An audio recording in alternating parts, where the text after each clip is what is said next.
my example, my sort of varnish explanation tool is what I've been super excited to show you guys. I'm never making another one of these again, and if I do make another one, it's just gonna be for me.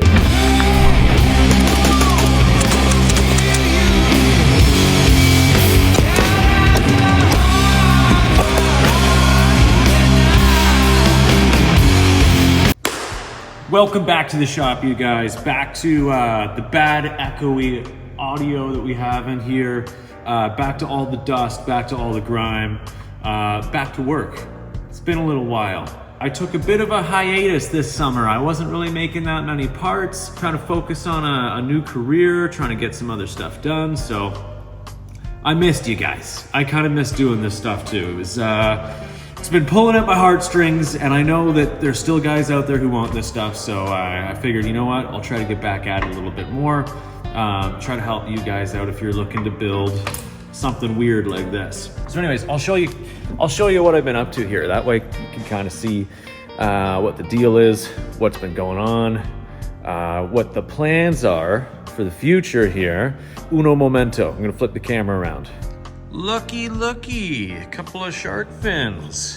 So, a couple of these have been spoken for, but a couple of these are available right now on Gunpost. So just get on there and message me. If the ad's up, there's a couple still available. When they're gone, they're gone. They are only for this type of rifle. What are we looking at here? We're looking at the OG style that was imported. So that's either the SE or the SA. Some were blonde, some were red. But the big thing to note is that the front of these guys are round. Okay, on an M model, underfolder, fixed stock M model, like the new ones that Tactical Imports just brought in, and on the LMGs, this front sort of retainer section squared off. Different kind of design. So these won't fit your M models, but these will fit the older style rifles. Get them raw, they're raw right now, or I can finish them for you, whatever you guys want. Today, I got a couple of projects planned. And I'm going to get some finish on at least one of these shark fins here. So I'll take you guys along for the ride. I'll show you my process. That way, if you want to buy one of these raw and finish it yourself, you know, at least you can see how I do it. And everybody's got their own technique. So again, you know, I might do it differently than you. You can do whatever the hell you want. I'm not going to tell you what to do, but you can see how I do it at least and kind of get an idea. So we'll start by putting some stain on one of these things. And then I've got a surprise for you guys. I'm going to show you exactly kind of my varnish process, but it won't be on anything to do with the Type 81. It's gonna be something different, and I promise you're gonna want to see it, so stick around for that. I'm really excited about it. You guys are gonna you'll lose your shit, hopefully. I lost it. I couldn't believe that it worked out as good as it did. So we're gonna varnish that project, and I'll show you how the varnish works. But to kick things off, we're gonna start with stain. First things first, you gotta pick your victim. This one. All right, chosen. Now, we will stain. All right, next step, we gotta get into the old woodworking box down here. Okay, baby. And what I got is a cardboard box full of shit. We'll see what's in here. All right, got it. The magic. Now, you guys are gonna call me absolutely crazy when you see what I'm about to do here. Go ahead. Question my methods all you want. I just know what works for me and what's worked in the past. I've tried this a couple times. First off, I tried it for myself, and then after I got magnificent results, I passed it on as an option to others. So anyways, here comes the madness. Here comes the craziness. So this needs to be red, like the original furniture. Burgundy on camera, red in person. Original furniture. So we're gonna do our best to kind of get this matched up to this. I can't find a red stain. Thus, we must improvise. And what I've developed in terms of improvisation Food coloring. Told ya. I knew you were gonna say I was crazy. I am crazy. Watch this work though. This is nuts. Method of application, you know, some guys are like very, it's gotta be, what do they call them? The microfiber towel or lint-free cloth or whatever. I just use these super El Cheapo shop towels, okay? It's not like, we're not going super sciencey here. The thing about finishing wood, and I learned all this stuff in an antique speedboat woodworking shop. Learned from an amazing guy who taught me a lot of stuff, multiple amazing people in that shop. It's all about just layers. You're just building up layers, right? You can always go darker. You can't go lighter. If you go too dark, guess what? You gotta sand it down and start all over again. And every time you sand it down, the dimensions of the wood piece itself just start getting a little smaller and smaller and smaller. So ideally, you kind of just build up layers slowly and surely. So a little bit of food coloring on a dirty, no, not dirty. I was gonna say dirty old rag, but pretty clean shop towel is what we'll go with here. From there, if we wanna add more depth, if we wanna add more darkness, we can put another stain on top and just build these layers. So I'll show you how that works here.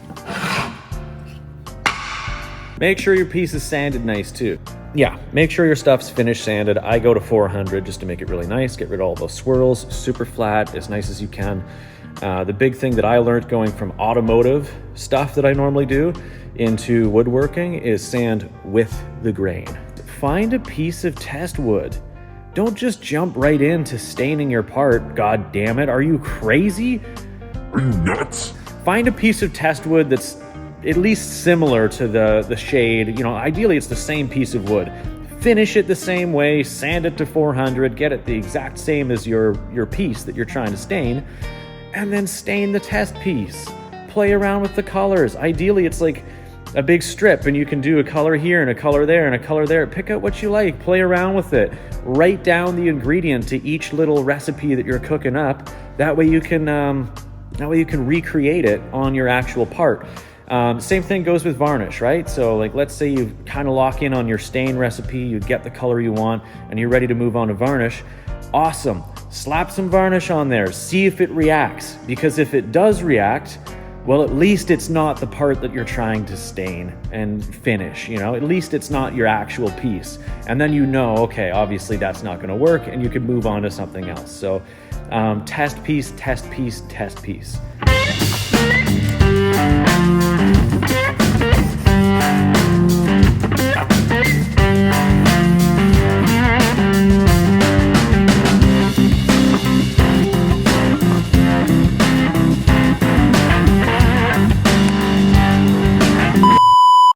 Nothing really to it. You just get the rag wet and you rub it on. That's about it.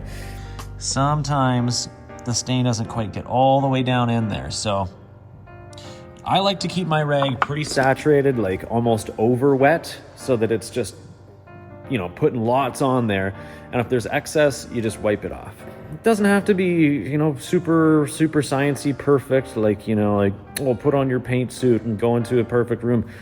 I didn't even wear gloves. You should. I got rosy pink fingers now, but, you know, it's just food coloring, so it is what it is. But yeah, you kind of get this super funky natural variation, and it's beautiful, and I kind of like it, you know? The thing that makes them perfect is that they're slightly imperfect. I dig that. So anyways, not to go all fucking like Disney movie morals on you, but yeah, everything's unique and everything's special and it's all beautiful and we're all great. But anyways, the next part of this video, you guys are gonna kind of at least learn about the varnishing process. So we'll get into that.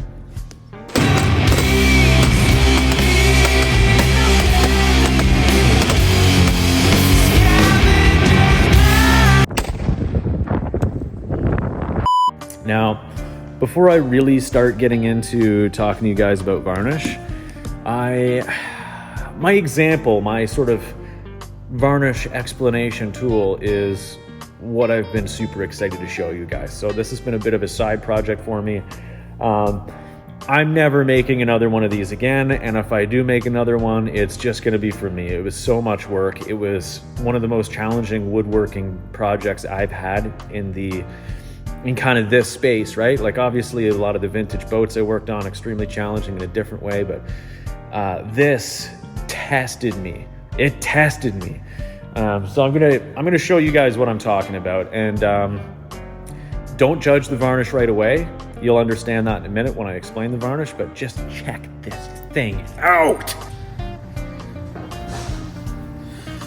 All right. Here's a hint. This is what I started with. If you guys can guess what this was, let me know in the comments. Pause the video, throw it in the comments. I'm really curious if somebody can get this. You know, credit to you. There was this too. This thing's pretty fucked up. But anyways, that would have kind of gone here. So you could sort of see how that might have been at one point when it was in its prime. Let's check it out now. Boom, baby, boom! Check that out. Oh yeah. Thumb hole stock, shark fin fore end. Nice big beefy crossbolt back here to hopefully mitigate any kind of violence that the recoil puts out. Oh, and it smells good. It smells like fresh varnish right now. So this is gonna be my tool to explain to you guys how I kind of finish varnish today. But anyways, I'll tell you guys about what this is. Big old SVT 40. Shoots 54R. These things honk. They're fun. They're still cheap. It's basically just a massive SKS. Man, it turned out good. So very cool project. Extremely funky to get all this shapely and working right. But honestly, the most difficult part was just getting the rifle to actually fit into this stock. It's extremely challenging. But man, it turned out to be awesome. So I couldn't be happier. I think this thing's gonna rule. I think it's gonna rule, and it looks great. So anyways, we'll get into disassembly here. So you guys are gonna be able to watch me just butcher this disassembly. Truth be told, for as many times as I have disassembled and reassembled this thing now, I'm really not that good at it. Yeah, this thing, you guys probably saw it in the B-roll. There's still texture, lots of texture. You could see that wood grain, right? And when something's glossy, it just amplifies all that texture. This has about 4 coats of high gloss varnish on it. When I'm doing build-up coats, and you guys are gonna hear me say that a lot, build-up coats are what it's all about. They're the most important thing in terms of achieving a really nice, smooth, no texture coat of varnish, a really nice finish, right? So I typically do a ton of build-up coats. Don't stress about perfection here. Even if there's a little chunk of dust in it here, or if there's a drip there, you know, do your best to keep it clean and flat and nice, but like that stuff's not gonna matter too much, and I'll explain why. What you're doing with build-up coats is you're simply, well, it's implied, you're building up the surface area, right? I'm gonna get a pen and a pencil, or sorry, a pencil and a piece of paper, and I'm gonna draw this out for you guys, so that way you can see what I'm talking about. This is the grain. Imagine you're looking down the gun stock, or whatever piece of wood you're working on, right? Whatever it may be. There's a million of these divots, and that's the grain, right? So again, you're looking down it like this, and you could see into all those little divots there. That's what that is.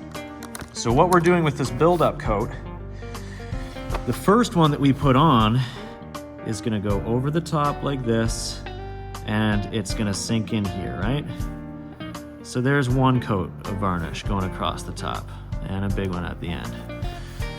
So you can see it's still got a divot, right? So we'll put on 2 coats of varnish. Oh, still a divot. Okay, still a divot. 3. And slowly the divots, again, kind of start to level out themselves, but there's still gonna be a divot there. So here's the magic. Now that we've got 3 or 4 coats of varnish on here, if we come across the top and sand all of this down, sand all the high spots of varnish off, that leaves us with a flat surface with no divots, right? So maybe here you only have 2 layers left, but here you might have 3 or 4 still because it's filling up that pocket. And that's how you get rid of all that texture, all that wood grain. We're gonna do our first round of sanding on this guy, and we'll see if we can get rid of that texture. Here's where it gets scary though. I put 4 coats of varnish on this. It might need 5 or 6. We won't know until it's too late. What I mean by this is if you start sanding and you simply just sand and sand and sand until it's flat, the likelihood that you're going to burn through all your coats of varnish is pretty high. Be very careful when sanding this that you don't burn through all of your varnish. You need to have that protective coating on there to protect your initial layer of stain, your color. Because if you burn through that varnish and you start sanding that color off, that's gonna be tough to fix. So anyways, we're just gonna start sanding this. I like to sand with 400 at this stage, and we're just gonna see if we can get rid of some of this texture. I'm kind of thinking that we're still gonna have some texture and I'm gonna have to build up a few more build-up coats, but we'll see how it goes.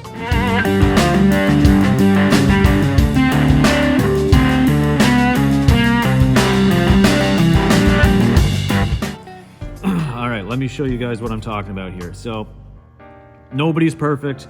I'll show you what a burn through looks like so you can see that first of all. This corner right here, again, it's always the corners and the sharp edges right there. I went through every layer of varnish and I went through the stain too. So thankfully it's kind of in like a not so terrible place and it's not massive or anything, but that's gonna have to get fixed. The other thing I want to show you guys with this close-up is I don't want to sand this any further. I feel like I'm getting really close to burning through, and you can see all the dull areas have been sanded flat, but all these shiny spots are still too low. So that's untouched varnish in there, meaning that that wood grain is still so sunken that I got to put a few more build-up coats on it. So again, this particular type of wood is just bad for that, but that's kind of what I'm looking for, right?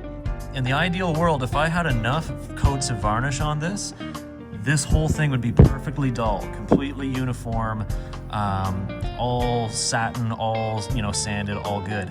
But clearly we're not there yet. You can see where there's a big sort of glob of varnish that had landed there. It's gonna tell you exactly what it needs. And this is telling me it needs more build-up coats. So that's kind of what we're gonna do here.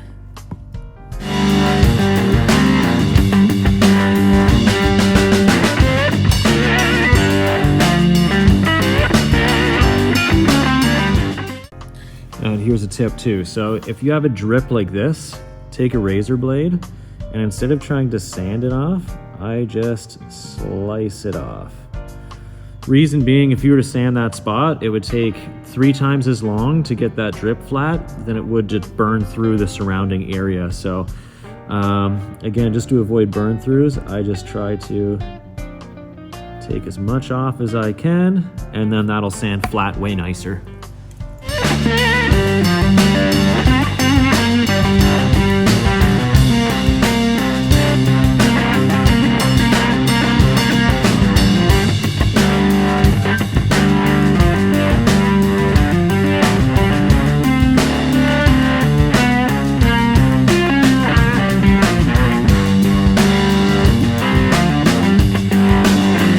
All right, so the last thing I want to show you guys when it comes to like sanding here, something that I learned from doing cars and automotive shit.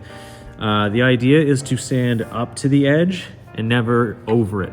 So you could probably see here, it's shiny the whole way along this edge. And it actually turns into quite a rounded corner here, but still it's just a point where you're extremely likely to burn through. So instead of sanding on those with sandpaper, I always just hit them with Scotch-Brite. Again, you want to scuff them up. You can't have anything be shiny, because other words, the next coat of varnish isn't going to stick. So the Scotch-Brite is much more forgiving on edges. I'll just hit all these edges with Scotch-Brite, and then you're pretty much ready to go. So there you guys have it. This thing is as sanded as I want to make it today. That's as far down as I'm comfortable going. And you know, there's no real way to tell how far you should go, just as long as you're not burning through. I don't want to risk burning through, so that's as far as I'm going to sand it down today. Where we go from here is I'm just going to wipe this thing down with a nice little bath of, you know, Varsol or some kind of like cleaning solvent, get rid of oils and such from my hands.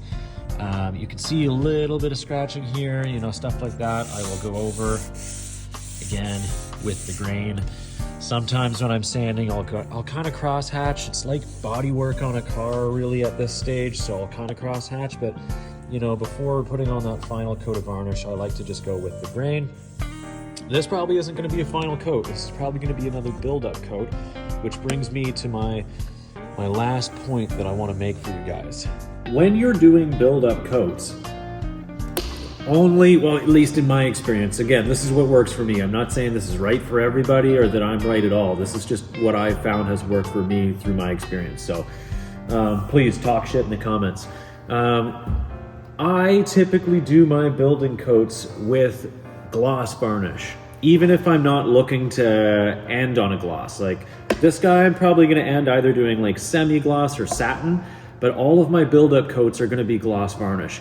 And the reason being is they're layering.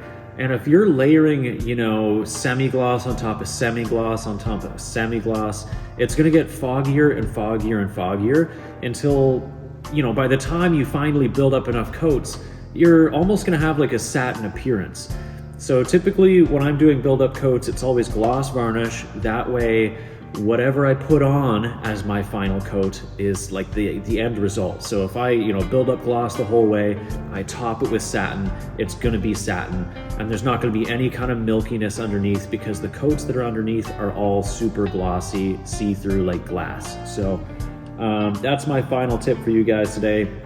I'm going to get some varnish on this thing, a couple more build-up coats, and then, you know, hopefully you guys get a chance to see this thing in the future before I, you know, give it away to my pal here. So anyways, that's the video for today. Keep an eye out on Gunpost there.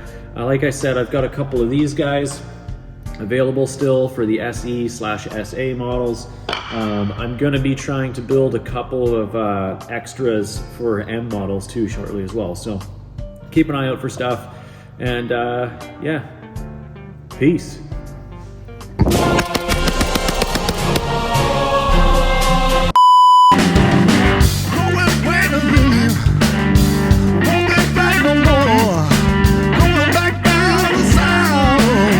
Don't you wanna go trouble? My worry mind just can't be satisfied. Just can't keep from crying.